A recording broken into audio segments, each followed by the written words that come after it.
Parashat Vaera, Moses has to do two things: convince the Pharaoh of Egypt to let his people go, and convince his people, the Israelites, that they will soon be free. Neither task proves to be easy. To convince Pharaoh that the Israelites must be freed, it takes 10 plagues, ending with the death of all the firstborn sons in Egypt. Pharaoh's heart is hardened. It takes until that final plague for him to believe Moses when he says he must let them go.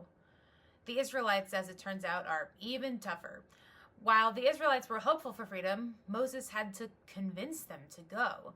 Even though they were enslaved in Egypt, there were things that they enjoyed. Later on, when the Israelites were in the desert, they told Moses that they should have stayed in Egypt. At least they had all the food they wanted instead of this bizarre manna. Did Moses convince the Israelites to leave? Yes.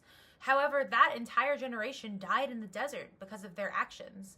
As it turns out, convincing the Israelites to follow the God that brought them out of Egypt was more difficult than convincing the Pharaoh to let them out of Egypt. It's really hard to convince someone who doesn't want to do something to do a task that you want them to do. But Pharaoh was just one man, and Moses ended up convincing him. The Israelites were a nation of hundreds of thousands of people, which are much harder to deal with. Those hundreds of thousands of Israelites, with their hundreds of thousands of opinions, made things difficult for Moses, and it took extreme measures to eventually make it to the Promised Land. 40 years of wandering, an entire generation dying off, and a new leader being appointed.